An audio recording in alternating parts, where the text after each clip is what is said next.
The city exhaled a damp, weary breath, the kind that settled deep in the bones and made the morning feel older than it was. Leo traced the rim of his chipped coffee mug, the ceramic cool against his calloused fingertips. Outside, the rain fell in a steady, determined drizzle, blurring the edges of the world into a watercolor of muted grays and tired browns. The apartment was quiet, save for the rhythmic patter against the window pane and the faint scratching of a pencil on paper from the other room. It was the sound of his son Sam, lost in a world of dragons and starships, a world Leo fought every day to keep safe from the encroaching shadows of their own. He took a slow sip of the coffee, black and bitter, the last of the bag he'd been nursing for 2 weeks. The bill from the landlord sat on the counter, a stark white rectangle of judgment he'd folded and unfolded so many times the creases were soft as cloth. It lay next to a notice from the gas company, its red lettering a quiet, insistent alarm. He had $73 to his name, a half-tank of gas in his rusting van, and a mountain of scrap metal in his workshop that hummed with the ghosts of unpaid potential. Every piece of rebar, every discarded gear, every twisted sheet of copper was a promise he'd made to himself, a testament to the art he bled for.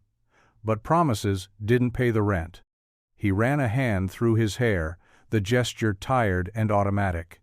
It had been 3 years since Sarah passed, 3 years of holding everything together with welding sparks and stubborn hope. Some days, the hope felt strong, solid as the steel he shaped.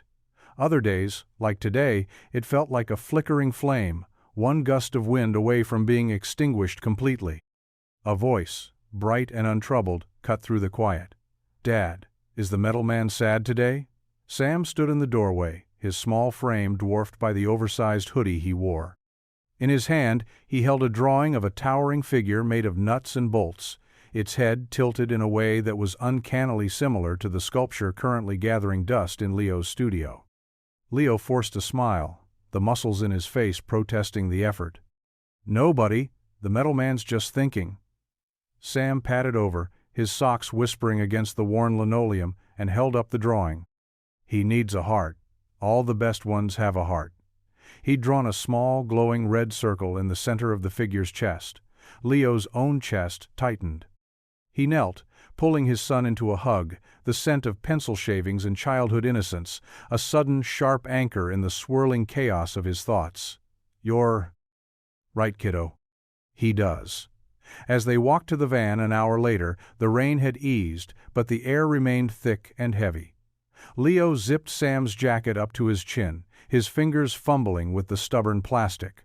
The city felt like a labyrinth of things he couldn't afford, of lives lived behind gleaming windows he could only look at from the outside.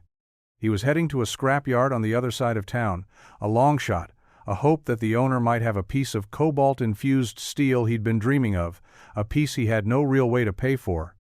As he turned the corner onto a slick, leaf-strewn street, a flicker of black on the wet pavement caught his eye. He slowed the van, squinting through the rain-spattered windshield. It was a wallet.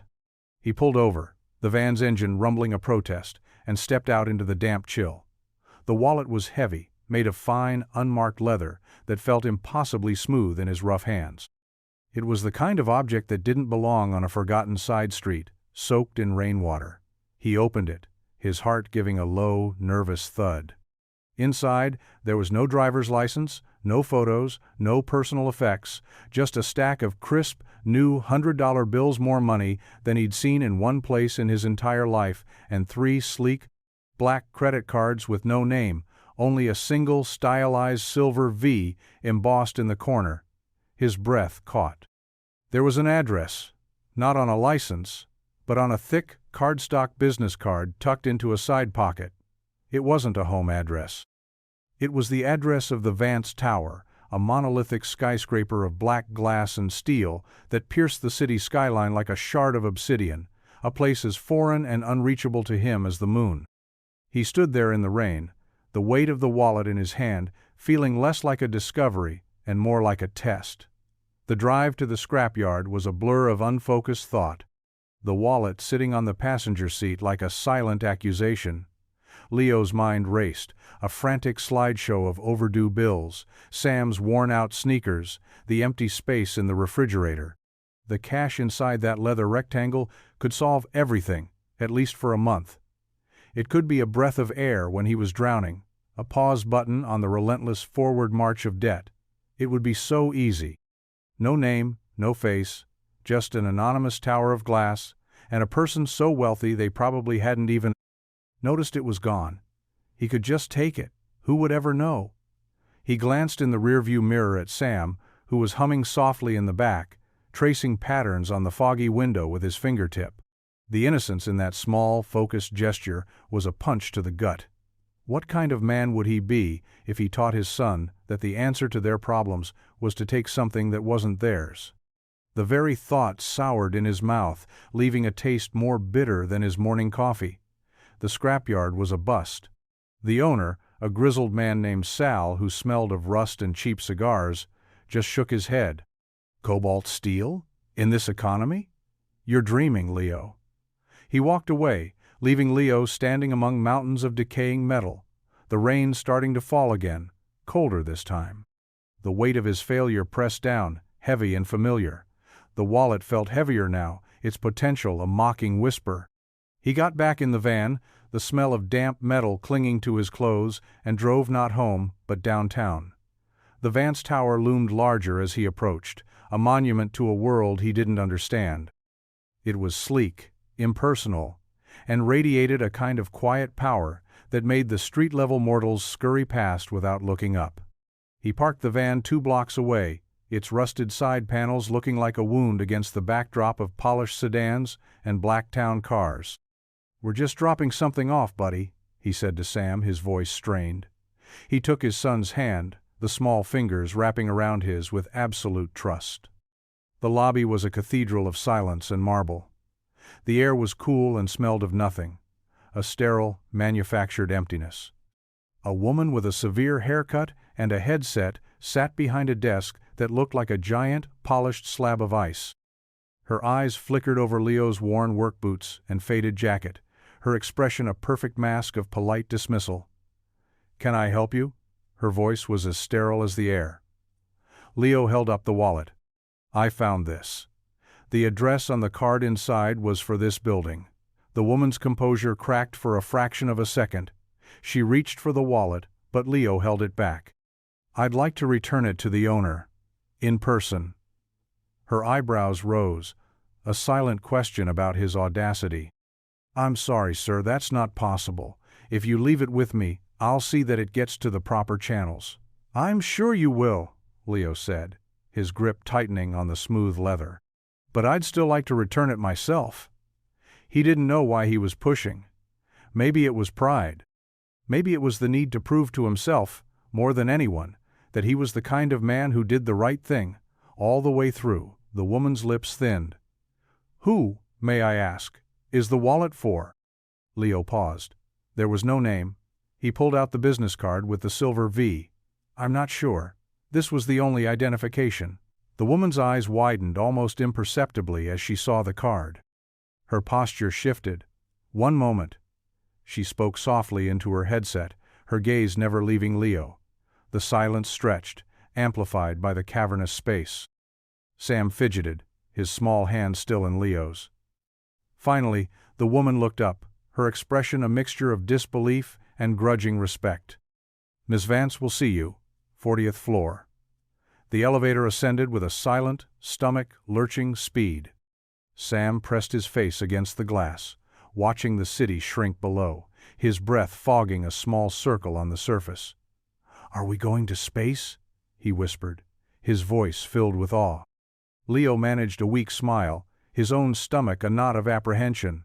"Feels like it, doesn't it?" The 40th floor was even quieter than the lobby.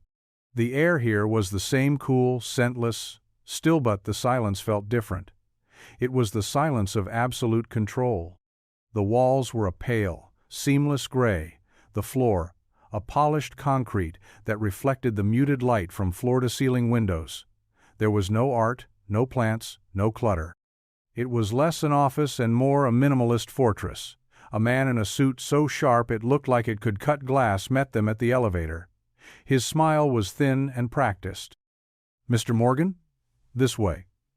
He led them down a long hallway to a set of imposing double doors and opened one, gesturing them inside before retreating without a word. The office was vast, dominated by a single, massive desk made of what looked like a solid piece of dark wood. Behind it, a woman stood staring out at the rain-swept cityscape, her back to them. The entire wall was a window, and she seemed to be a part of the view, a silhouette against the gray sky. She turned slowly. Eleanor Vance was not what he had expected. He'd pictured someone older, harsher. But the woman before him was probably his age, with dark hair pulled back in a severe, elegant knot, and a face that was strikingly beautiful but guarded, as if she'd long ago learned to shield her thoughts from the world. She wore a simple, impeccably tailored black dress, the only adornment a delicate silver watch on her wrist. Her eyes, a cool, intelligent gray, assessed him in a single, swift glance. "You're the one who found my wallet," she said. It wasn't a question. Her voice was low and even, betraying no emotion. Leo nodded, stepping forward. "I am." He placed the wallet on the edge of her enormous desk. It looked small and insignificant in the vast expanse of polished wood. She didn't move to pick it up. Her gaze remained on him. "The security chief informed me it was found on a rather unremarkable street. He also informed me of its contents." Leo met her gaze, his own resolve hardening. He wasn't here to be interrogated or judged. "It was on the pavement. I just picked it up." "And you brought it back," she stated, her tone unreadable. "With everything still inside, my security chief finds that unusual." The implication hung in the air. That someone like him, someone who looked like he could use the money, should have taken it. Leo's jaw tightened. "I'm not looking for a reward, Miss Vance. I'm just returning what's yours." He started to turn, taking Sam's hand. "We'll be on our way." "Wait," she said. The word was sharp, commanding, but held a flicker of something else. Curiosity, maybe. She walked around the desk, her movements fluid and controlled. She stopped a few feet from them, her eyes drifting down to Sam, who was clutching his sketchbook to his chest. "What's that?" she asked, her voice a fraction softer. Sam, who was never shy, held it up. "It's my dad's art. I draw it." Eleanor took the sketchbook he offered.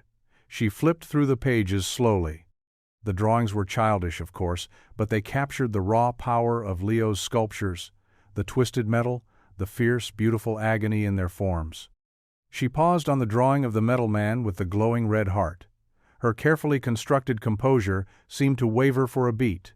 She looked from the drawing to Leo, and for the first time, she truly saw him. Not as a problem to be managed or a curiosity to be dismissed, but as something else entirely, something real. She handed the sketchbook back to Sam.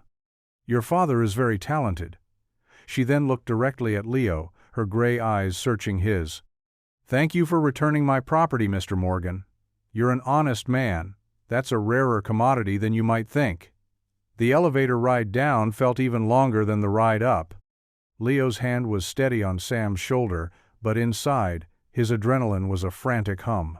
The encounter with Eleanor Vance had left him feeling exposed, as if she had peeled back a layer of him without even trying. She hadn't been unkind, not really, but her presence was a force of nature, a controlled storm that pulled all the air out of the room. He was relieved to be out of the tower, back on the rain-slicked streets where he belonged. Sam, however, was buzzing. "She liked my drawings, Dad. She said you were talented. Is she a queen?" Leo chuckled, the sound a little rough. "Something like that, buddy." He buckled his son into the van, the familiar creak of the seat, a comforting return to reality.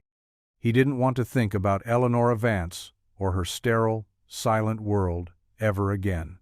It was a world of power and wealth, so vast it was almost abstract, and he wanted no part of it.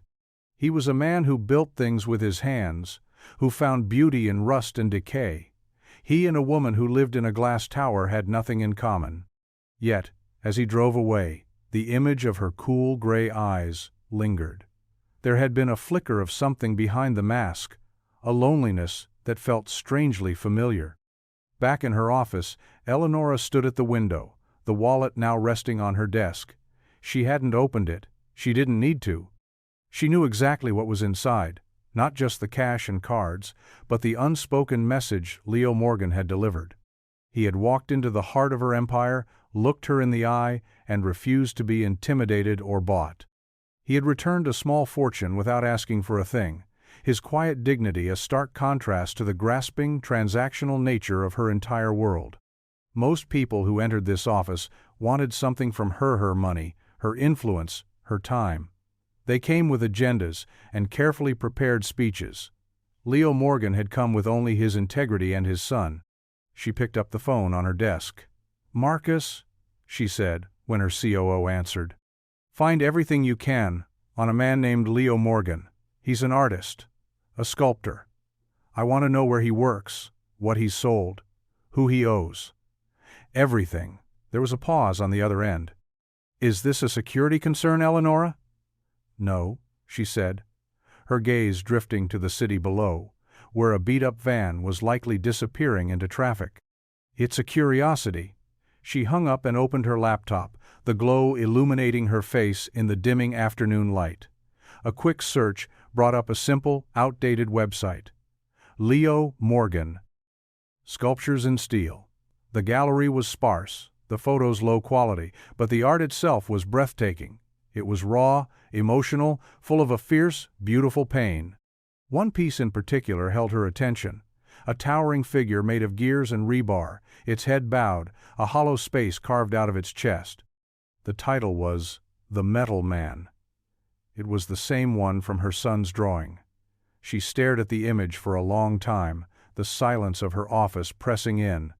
This man, this struggling artist with honest eyes and calloused hands, had created something that spoke a language she had long forgotten. He built things that felt, while she built things that calculated.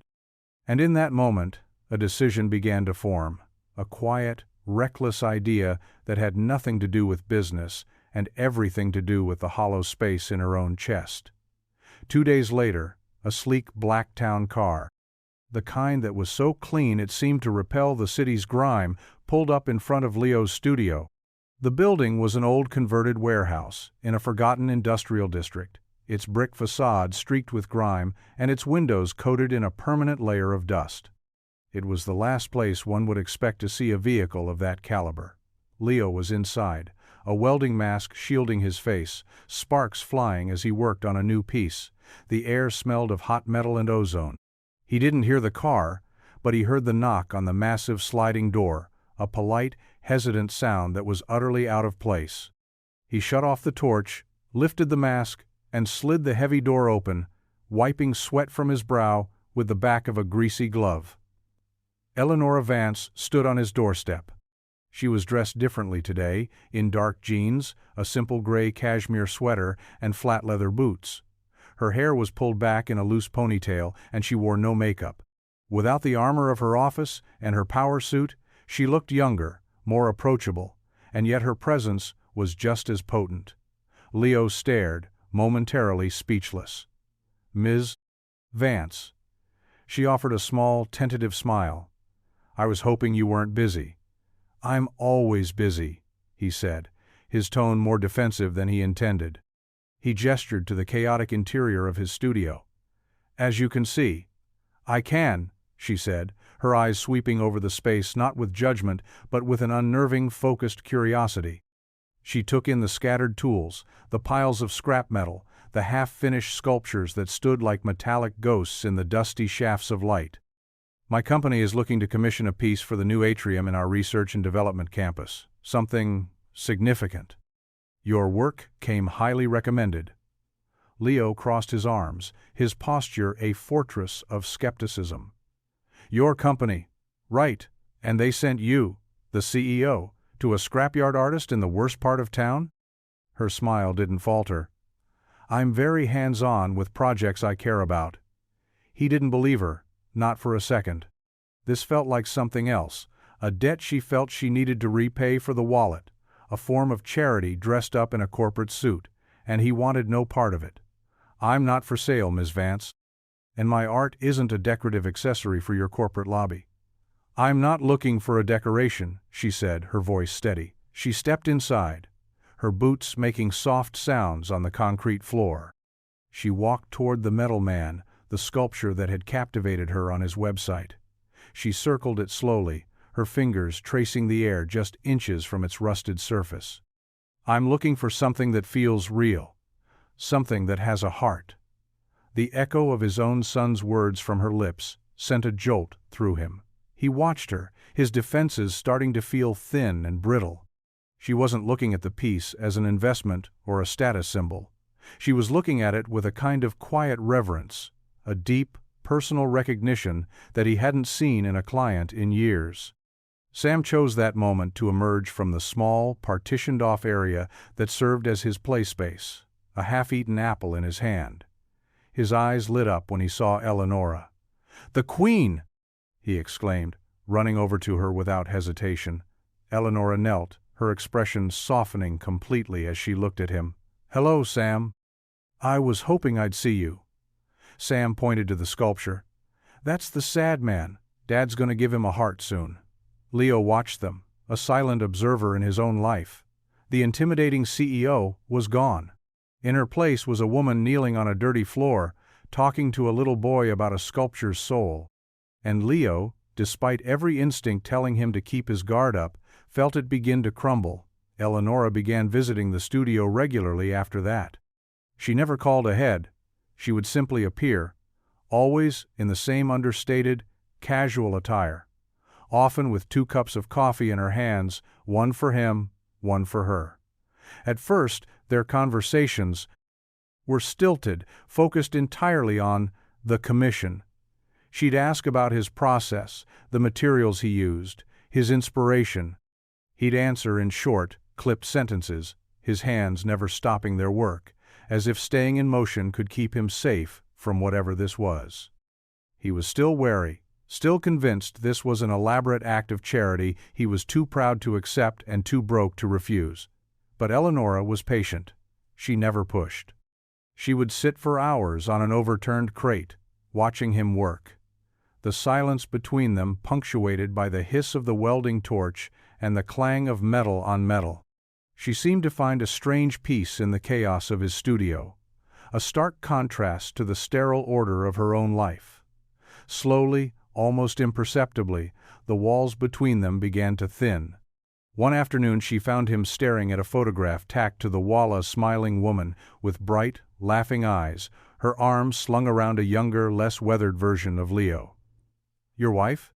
Eleanor asked softly, coming to stand beside him. Leo nodded, his throat tight. "Sarah. She was the one with the real vision.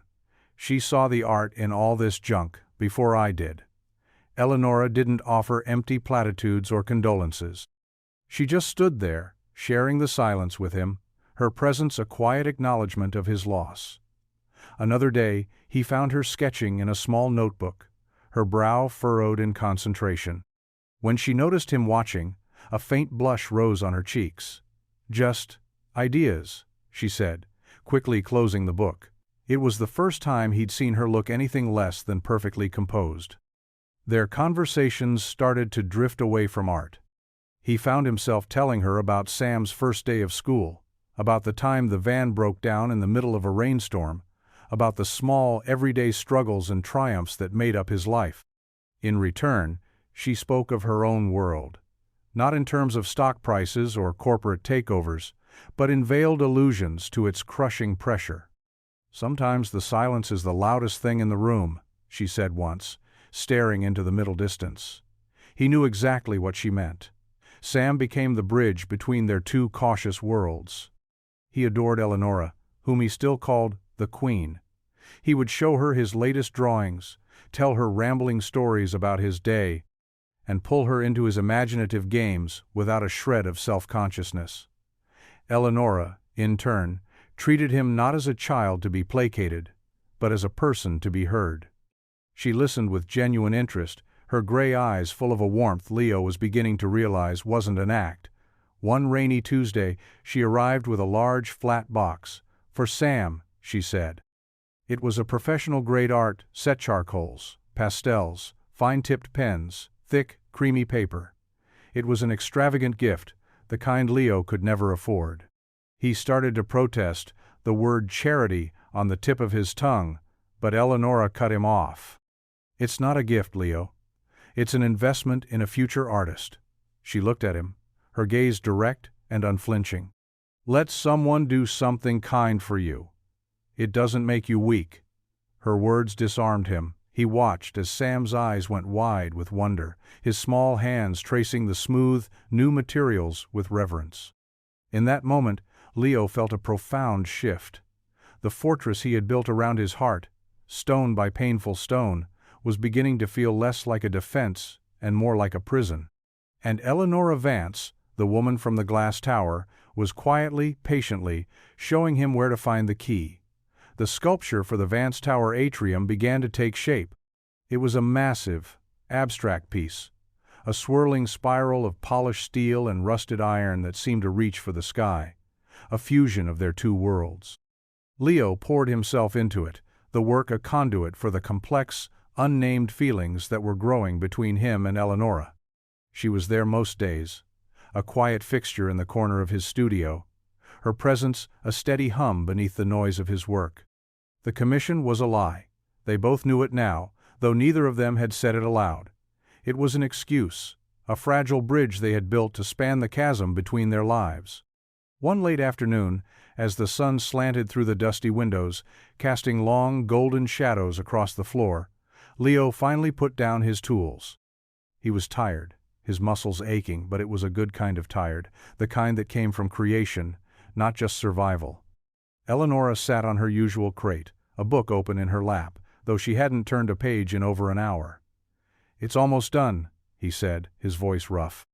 She looked up, her eyes soft in the warm light. "It's beautiful, Leo." He walked over and sat on the floor near her, leaning his back against a stack of metal sheets. "You know," he began, staring at the sculpture, "I haven't felt this hopeful about the work in a long time. Not since Sarah." The admission hung in the air, vulnerable and real. Eleanor closed her book. "She would be proud of you. She'd probably be telling me not to trust the billionaire CEO who keeps showing up with coffee," he said, a half-smile touching his lips. Eleanor's own smile was faint, tinged with a sadness he was starting to recognize. "Is that what you think this is? Me, a billionaire CEO, and you, a project?" "I don't know what this is," he admitted, finally looking at her, "but it doesn't feel like a business transaction." "It isn't," she said, her voice barely a whisper. She leaned forward slightly, her gray eyes searching his. "When I'm here, in this place, with you and Sam, I'm not a CEO. I'm not a Vance. I'm just Eleanor. And I haven't felt like just Eleanor in a very long time." The raw honesty in her voice was a current that pulled him under. The air between them crackled, the space shrinking until it was filled with only their shared breath and the silent, heavy weight of unspoken feelings. He could see the conflict in her eyes, the desire to be seen and the fear of it. It was a fear he knew well. He reached out, his calloused hand covering hers where it rested on the crate. The touch was tentative, electric. Her skin was soft, a stark contrast to his own rough, scarred hands.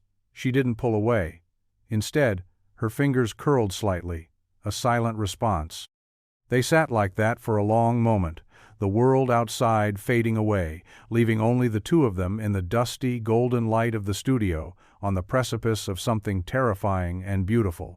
The sound of Sam's laughter from the other room broke the spell.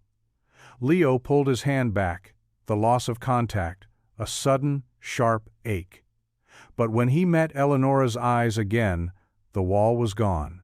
In its place was a shared understanding, a fragile, unspoken promise that this was something real, something worth protecting. The change in Leo was subtle at first, then undeniable. A lightness returned to his posture, The perpetual exhaustion in his eyes receded, replaced by a spark of something that looked a lot like joy. He started humming as he worked, old rock songs he hadn't thought of in years. He even bought a new coffee maker, a small, simple one, but it was a symbol of a future he was beginning to believe in again. Sam noticed it most of all. His dad laughed more, real, deep belly laughs that made the whole studio feel warmer. They started taking weekends off, something they hadn't done since before Sarah got sick. They went to the park, the science museum, a local street fair, and more often than not, Eleanor was with them. She shed her corporate skin with an almost visible relief when she was with them. She wore old sneakers, let Sam put glitter in her hair, and learned to throw a frisbee with a surprising lack of grace that made them all laugh. She was awkward and unsure in this world of simple pleasures, but she was trying, and her effort was more endearing than any polished perfection could ever be. One Saturday, they went to the beach. It was a cool, overcast day. The sky, a blanket of soft gray, but the air was fresh with the scent of salt and sea. Leo and Sam built a lopsided sandcastle, while Eleanor walked along the water's edge, collecting shells. Leo watched her, a small smile playing on his lips. She looked so different from the woman in the glass tower, so much more alive. Later, as they sat on a blanket sharing sandwiches, Eleanor looked out at the waves. "I used to come to a beach like this with my grandfather," she said, her voice quiet.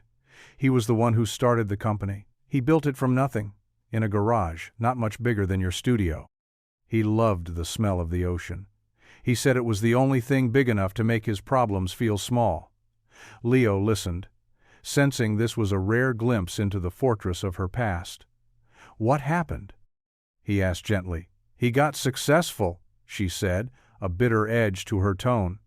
"The bigger the company got, the less he came to the beach. He started smelling like boardrooms and legal pads instead of salt. By the time he passed, he was a stranger in a suit who shared my last name. I promised myself I would never become him." She looked at Leo, her eyes full of a profound, aching sadness. "And then I did." He reached across the blanket and took her hand. "You're not him, Eleanor. You're here." Her fingers tightened around his. She looked from him to Sam, who was happily chasing a flock of seagulls down the shoreline, his laughter carried on the wind. A tear slipped down her cheek, the first one Leo had ever seen her shed. She didn't wipe it away. For the first time, she was letting someone see the cracks in her armor, and Leo wasn't afraid of them. He was starting to realize that the cracks were where the light got in. This fragile piece they had built, this bubble of authenticity in the middle of a loud, demanding world, was always destined to burst. The catalyst was a man named Marcus Thorne, Eleanor's second-in-command and the self-appointed guardian of the Vance corporate image. He was sharp, ambitious, and viewed the world as a series of assets and liabilities. And he had begun to view Leo Morgan as a significant liability. Marcus had been watching Eleanor's transformation with growing alarm. Her frequent absences from the office, her canceled meetings, her sudden interest in public art initiatives. It was all a deviation from the ruthlessly efficient CEO he knew. He'd had her followed, of course. The reports came back with grainy photos of her at a playground, in a dusty workshop, holding hands with a man who looked like he'd just stepped out of a labor union meeting. It was unacceptable. He chose to confront her not in the office, but at her sterile, high-rise apartment, a place as devoid of personal touches as her corporate persona. He found her on the balcony, staring out at the city lights, a glass of wine untouched on the table beside her. "This has gone on long enough, Eleanor," he said without preamble. She didn't turn. "This, Marcus, is none of your business. When the CEO of a multi-billion-dollar corporation starts spending her afternoons in a glorified junkyard with a penniless sculptor, it becomes the board's business," he retorted, his voice clipped. "The stockholders are getting nervous. Your sabbatical is being interpreted as instability, and this man," he let the word hang in the air, thick with disdain. "He's a risk. A nobody with a sad story who could drag the Vance name through the mud." "His name is Leo," she said, her voice dangerously quiet. She finally turned to face him, her eyes as cold and hard as the glass surrounding them. "And he has more integrity in one of his calloused fingers than you have in your entire body," Marcus scoffed. "Integrity doesn't move markets. Perception does. And the perception is that you are being taken for a ride. Or worse, that you've lost your focus. What happens when the press gets a hold of this? Billionaire heiress finds love in the slums. It's a liability we can't afford." "Then sell your shares, Marcus," she said, her voice dropping to an icy whisper. "Because I am not a liability. I am the CEO, and you are dismissed." His face paled, the smug confidence draining away to be replaced by disbelief, then fury. He left without another word, the sound of the door sliding shut echoing in the silent apartment. Eleanor stood alone on the balcony, the city lights blurring before her. She had won the battle, but she knew the war was just beginning. Marcus wouldn't go quietly. He would leak it. He would use the story to try and force her out, to paint her as unstable and her connection to Leo as a reckless, emotional folly. The world she had tried so hard to keep at bay was about to come crashing down on the one place she had finally found peace. The headline hit the internet like a flash flood. It was on a popular tech gossip blog first, then spread like wildfire. Vance Tech's reclusive CEO, Eleanor Vance, in secret romance with struggling artist. The article was accompanied by a long-lens photo of her and Leo leaving his studio, his arm casually resting on her back. It was a picture of simple, unguarded affection twisted into something salacious and transactional. By morning, it was everywhere. Leo found out when he went to the corner store for milk. His face, grainy and unfamiliar, stared back at him from the screen of the small TV mounted behind the counter. The cashier, a woman he'd known for years, suddenly couldn't meet his eye. His phone started buzzing in his pocket and didn't stop. Reporters began showing up outside the studio, a flock of vultures with cameras and microphones. They shouted questions at him, their voices a jarring intrusion into the quiet sanctuary he had built. "Mr. Morgan, how long have you known Miss Vance? Is it true she's funding your work? Are you in love with the billionaire?" He retreated inside, slamming the heavy door shut, his heart pounding a panicked rhythm against his ribs. This was it. The nightmare he had subconsciously been bracing for all along. He was no longer Leo, the artist, the father. He was a character in a story he didn't write, a supporting actor in the drama of a wealthy woman's life. The narrative was already set. He was the charity case, the gold digger, the blue-collar pet project. Sam came out of his corner, his eyes wide with confusion and fear. "Dad, who are all those people?" Leo knelt and pulled him close, his own fear a cold knot in his stomach. "They're just confused, buddy. It's okay. We're okay." But as he held his son, he knew it wasn't okay. The world had found them, and it was threatening to tear apart the fragile, beautiful thing he had just started to believe in. He had to protect Sam. That was his only job, his only purpose. And if that meant shutting the door on Eleanor, on the hope she represented, then that was what he had to do. The thought was a shard of ice in his heart. Eleanor tried to call, but he didn't answer. He watched her name flash on the screen, his thumb hovering over the green button, his heart aching with the desire to hear her voice. But he couldn't. The risk was too great. The reporters were still camped outside, a constant, menacing presence. Sam was scared to go outside. The studio, once a haven, now felt like a cage. She came to the studio that evening, after the sun had set and most of the press had dispersed. She knocked on the door, the sound soft and hesitant against the heavy silence. Leo stood on the other side, his hand on the bolt, his eyes closed. He could feel her presence, a warm, magnetic pull. "Leo, please." Her voice came through the thick wood, strained and full of pain. "Let me in. We can fix this." He leaned his forehead against the cold metal door. "There's nothing to fix, Eleanor. This is your world. It's not mine. I don't belong in it." "That's not true," she pleaded. "Our world is what we make it. Don't let them do this to us." "They're already doing it," he said, his own voice rough with unshed tears. They're outside my home. They're scaring my son. He's all I have. I won't let him be collateral damage in your corporate war." The silence on the other side of the door was heartbreaking. He could picture her standing there, her face pale, her hands clenched at her sides. He was hurting her, and it was tearing him apart. But the instinct to protect his child was a primal force, stronger than anything else. "I just wanted to be with you," she whispered, her voice cracking. "I know," he said, the words barely audible, "but I can't. I'm sorry." He heard her take a shaky breath, then the soft sound of her footsteps retreating. He didn't move. He just stood there, his hand on the bolt, as the sound of her car driving away faded into the night. The silence she left behind was a gaping wound. He had pushed away the only person who had made him feel whole in years, and he had done it to protect a life that suddenly felt empty without her. The studio was cold and quiet, the unfinished sculpture in the center of the room, a monument to a future that would now never be. He had made his choice. He had chosen safety over hope, and the weight of that choice was a crushing, unbearable thing. The days that followed were a study in gray. The media, having gotten their dramatic soundbite of a closed door and a heartbroken billionaire, eventually moved on to the next scandal, leaving a lingering chill in their wake. The quiet returned to Leo's street, but it was a different kind of quiet now. It was hollow, empty, thick with unspoken grief. Leo threw himself into his work with a frantic, joyless energy. He finished the sculpture for the Vance Tower, pouring all of his pain and anger and loss into the metal until it was a twisted, beautiful scream. He called the corporate office, spoke to a low-level assistant, and arranged for it to be picked up. He didn't ask for Eleanor. He didn't want to know if she was even there.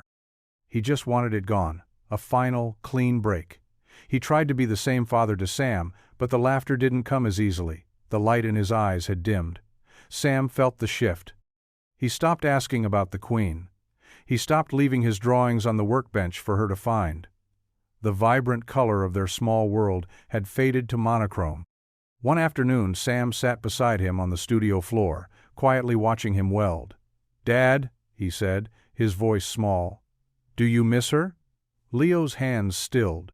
He lifted his mask, his face a mask of weary sadness. "Yeah, buddy," he admitted, his voice hoarse. "I do." "Me too," Sam whispered, leaning his head against his father's arm. "The metal man is sad again." Leo looked at his son, then at the empty space where the large sculpture had stood. He had built a fortress around them, but he hadn't kept the sadness out. He had locked it in with them. He had chosen to be safe, but he had forgotten that a life without risk, without the terrifying, beautiful possibility of love, wasn't really living at all. It was just surviving, and he was so tired of just surviving. Eleanor sat in the sterile, silent boardroom, the long table, a polished expanse of black that reflected the grim faces of the board members.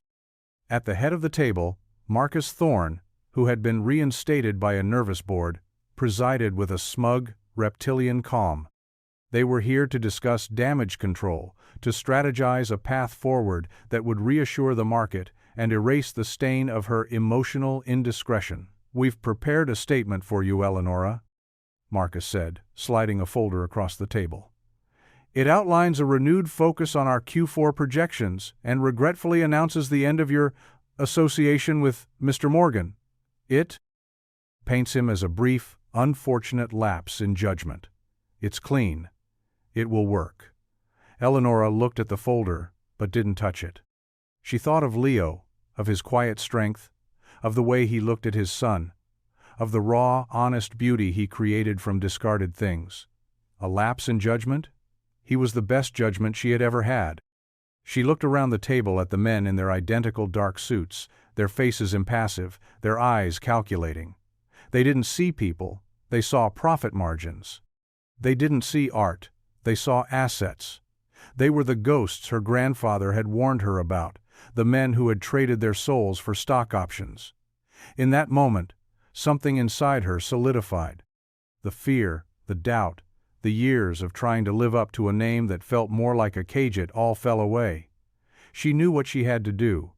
She stood up, her movement so sudden it made the board members flinch. "Thank you for the suggestion, Marcus," she said, her voice clear and strong, resonating in the quiet room. "But I will not be signing your statement. In fact, I have a statement of my own." She walked to the head of the table, took a remote from its cradle, and clicked it. The massive screen behind her, usually reserved for quarterly reports and market projections, flickered to life. It showed a high-resolution image of Leo's sculpture, the one he had made for her atrium, now installed and glowing under carefully placed lights. It was magnificent. "This," she said, her voice ringing with a power they hadn't heard in months, "is the new face of the Vance Corporation. Not quarterly reports, not stock prices. This. It's called Hope, and it was created by Leo Morgan, a man of more value and integrity than anyone in this room." She turned her gaze on Marcus, her eyes like chips of ice. "The Vance Foundation's new primary initiative will be dedicated to funding public art and supporting artists in underserved communities. Our first grant, a permanent, unconditional endowment, goes to Mr.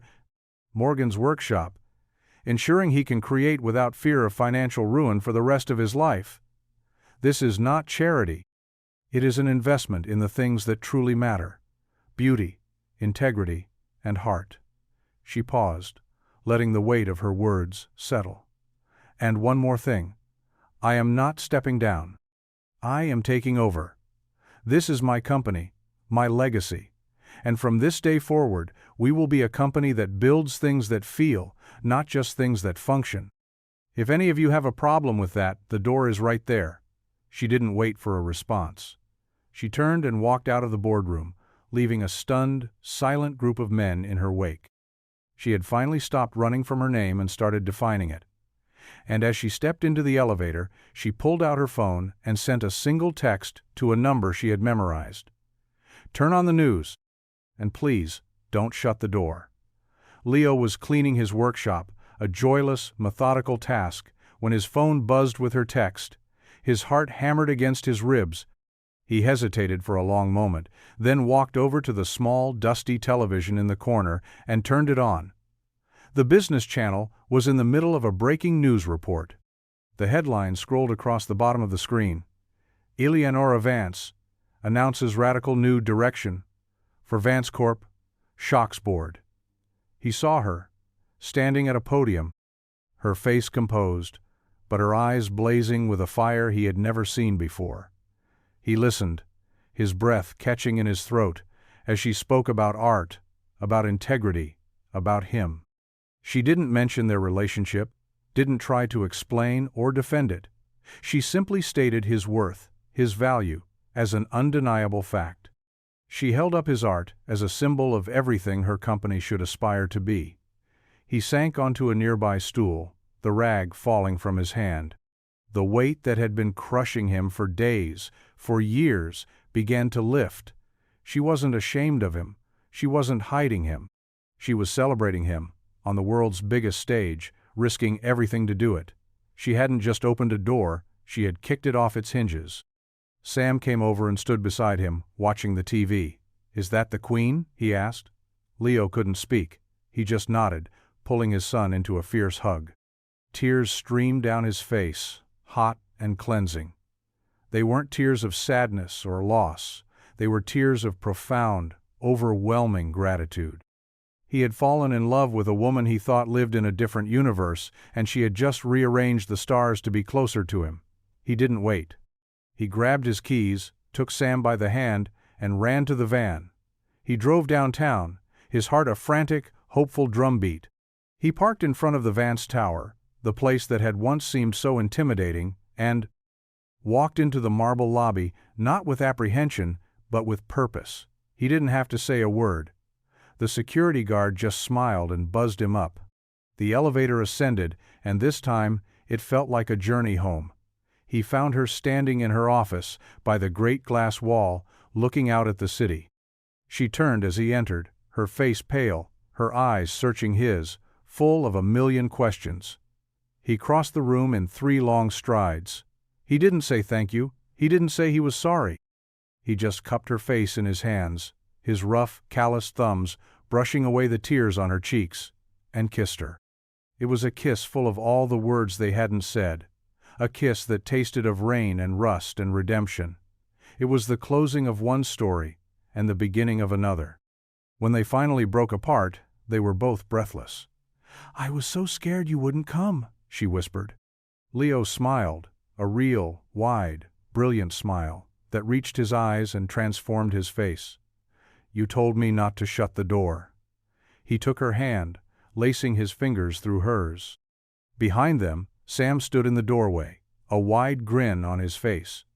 He held up his sketchbook to a page he'd just finished. It was a drawing of the two of them, holding hands.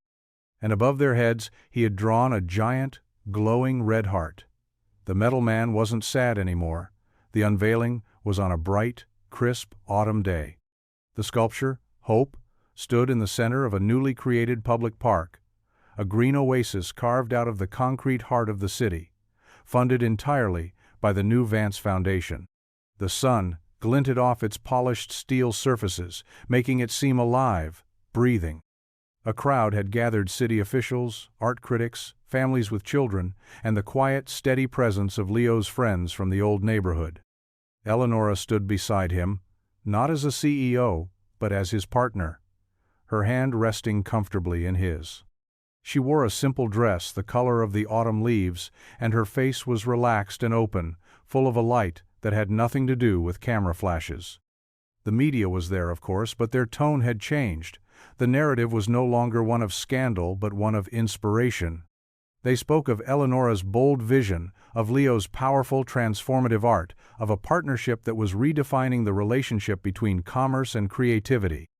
When it was his turn to speak, Leo stepped up to the microphone, his nervousness eclipsed by a quiet, solid confidence.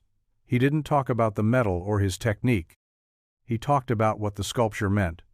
"Hope isn't about pretending the darkness doesn't exist," he said, his voice steady, his eyes finding Eleanor's in the crowd. "It's about finding the light within it. It's about knowing that even when things are broken, they can be remade into something even stronger, something more beautiful."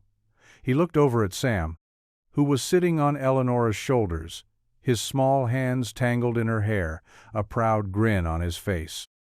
"It's about building things with heart." Later, after the speeches and the applause had faded, the three of them stood alone before the sculpture as the sun began to set, painting the sky in strokes of orange and gold. The city buzzed around them, a distant, gentle hum.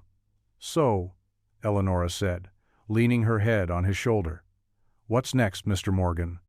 Leo smiled, wrapping his arm around her, pulling her close. "I was thinking of starting a new piece." "Oh yeah?"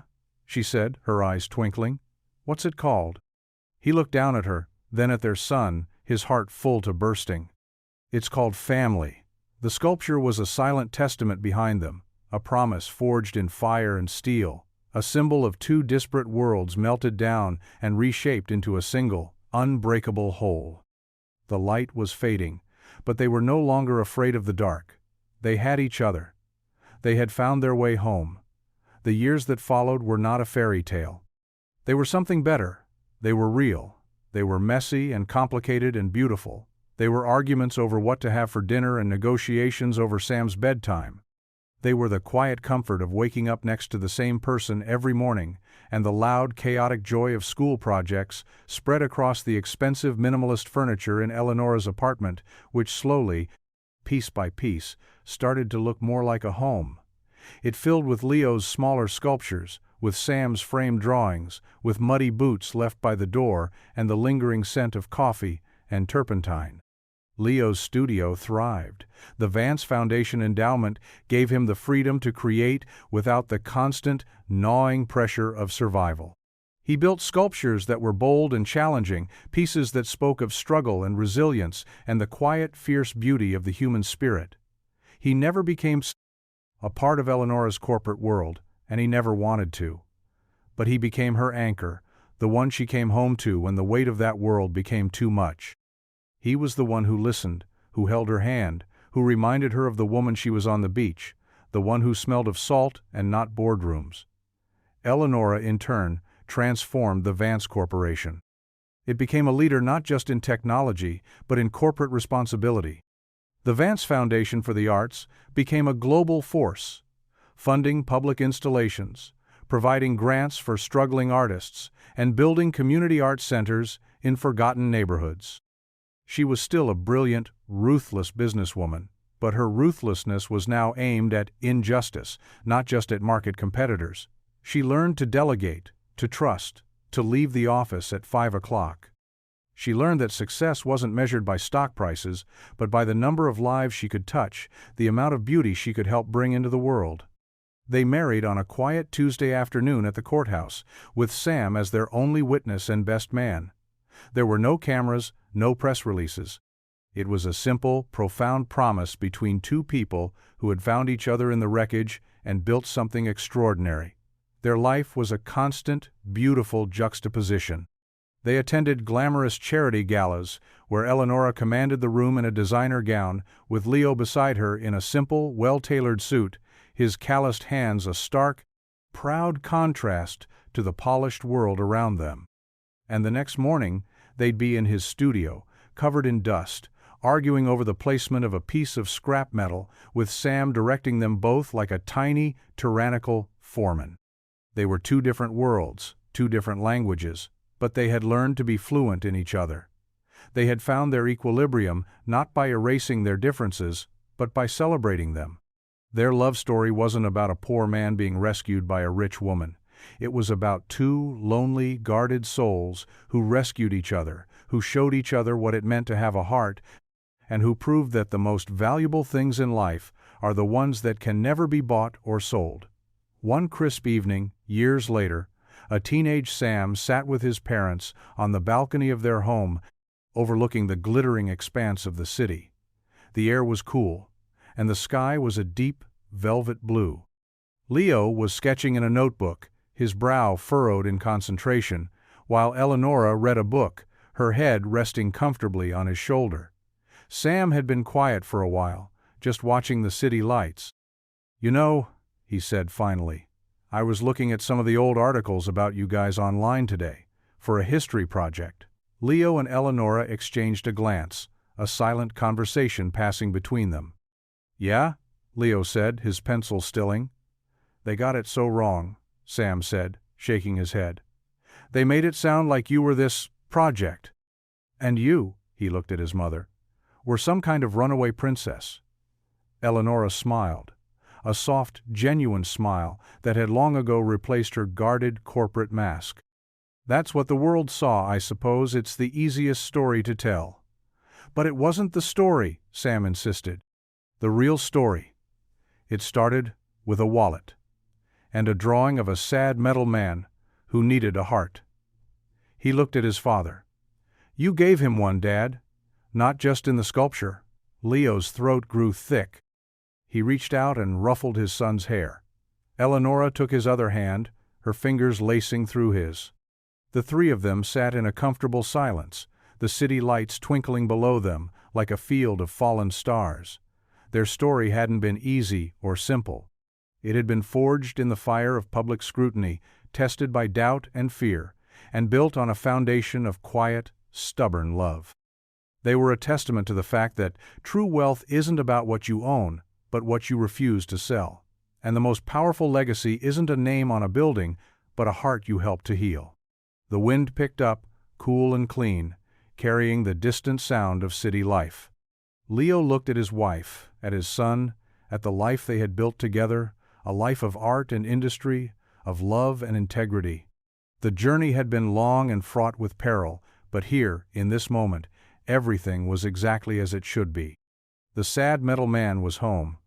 The gallery was silent, the kind of reverent hush that falls in a space filled with powerful art. The walls were white and impossibly high, and the light was soft, diffuse, falling on the sculptures that dotted the room like ancient metallic sentinels.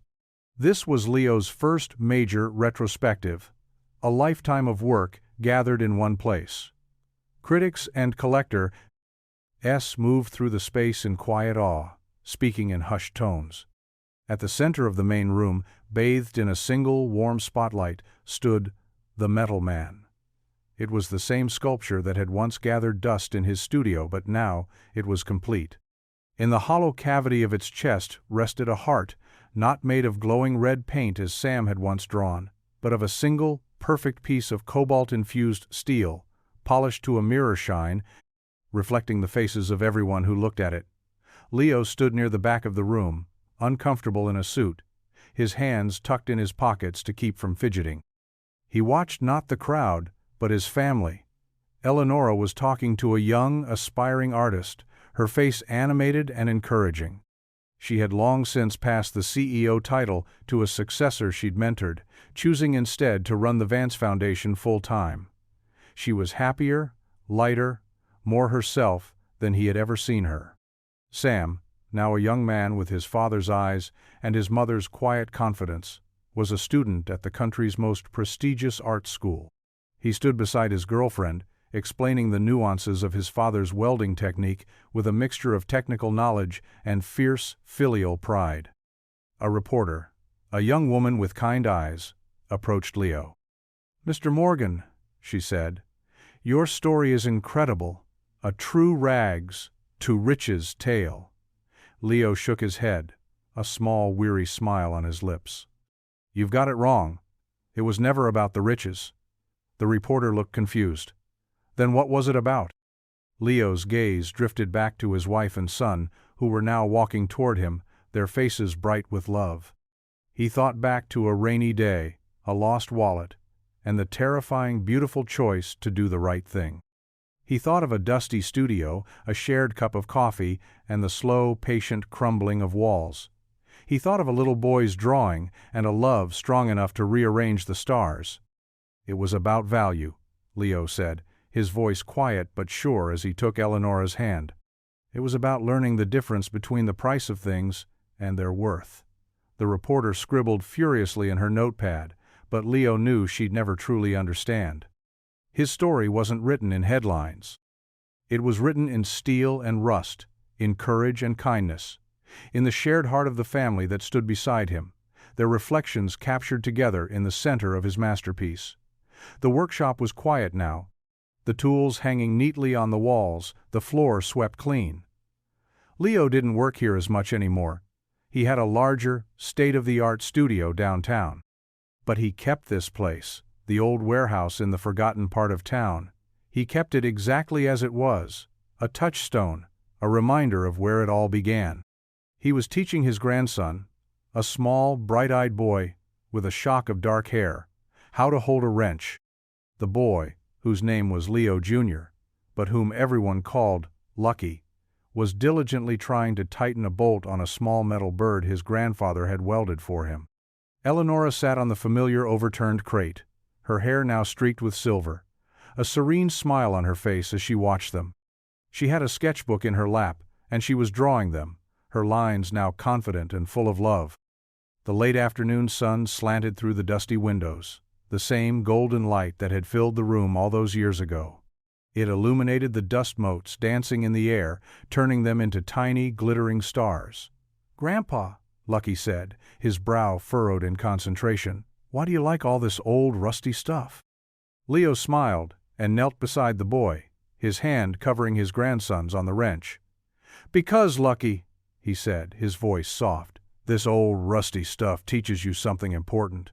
It teaches you that nothing is ever truly lost. It can always be found. It can always be remade. You just need to have the right tools."